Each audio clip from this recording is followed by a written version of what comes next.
Hello, hello, hello, all. Welcome or welcome back to Rise and Inspire LA with your girl, Naraya Ahava. I hope you are doing well today. And in today's video, I just wanted to talk briefly about boundaries, the importance of setting boundaries, why we have to have them.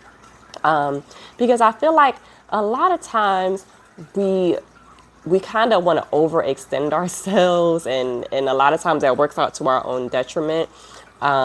And sometimes we can be made to feel like having boundaries and setting boundaries is selfish, which I mean, I guess to a degree it is, but you have to be selfish because you can't give what you don't have. You can't pour from an empty cup. And sometimes we want to be everything to everybody. We want to give, we want to do, we want to, just be there for others. But first things first, we have to be there for ourselves, because if we don't, you're going to feel depleted. You're going to feel out of sorts. You're going to feel out of whack. So you definitely have to set boundaries and make time for yourself. And then once you know what your boundaries are, you have to be able to articulate them to other people because people aren't mind readers.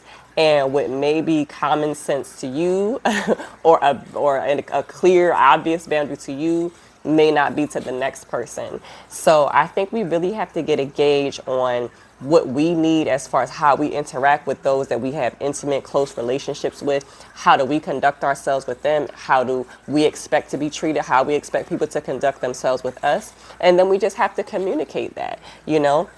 And don't feel bad about it, and everyone's boundaries are going to vary person to person.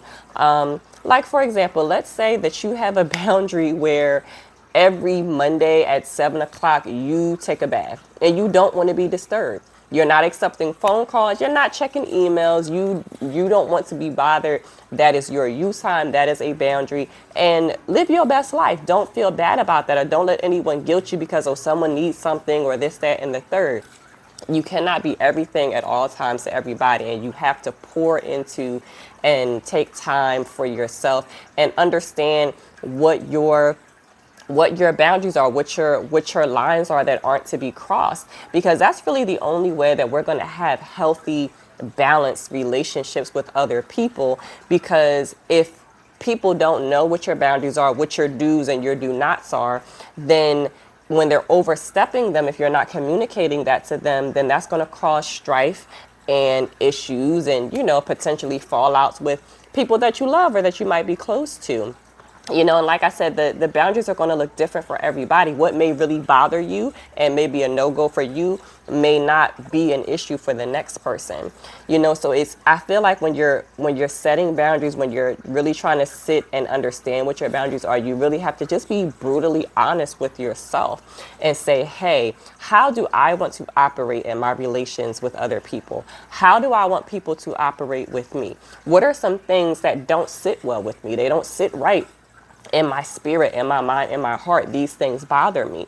And if you have people around you that you're close to and you value them in your life, you value the relationship with them, you have to express that, these boundaries, to the people around you. And if people really love you, they're going to understand it and they're going to do their best to respect these boundaries. But then you may have people that they want what they want and they want to do what they want to do, and they don't really care about your boundaries. And then it may be time to reevaluate the dynamic with those type of people, because we all have them. We've all had situations where we may have expressed something to a close friend or a lover or a family member about a boundary that we have or something that bothers us, and they didn't change.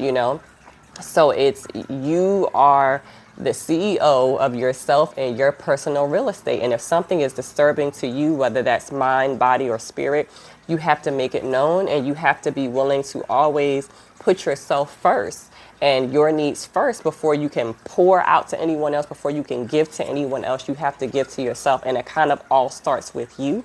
And the only way to really have the harmony and the understanding and the respect with those that are around you is to have boundaries in place and to make sure that you are only surrounding yourself with people that understand that and that can respect that. Because anything else, you're just kind of inviting an opportunity for just unnecessary stress and aggravation and annoyance when people are, overstepping, their bounds or being disrespectful to you in some kind of way. So boundaries are very, very important. You need to understand yourself, understand what your boundaries are, what your do's and your don'ts are, and pretty much be insistent that people that are going to be in your circle and that are going to be around you understand them and respect them. And you, in exchange, have to be willing to understand and respect the boundaries of others. All right, that's all that I have for you today. If you enjoy this type of content, do me a favor and subscribe to the channel, like the video, and share it with someone that you feel may be able to benefit from hearing this message. Until then, stay happy, stay blessed, and I will see you next time on Rise and Inspire LA.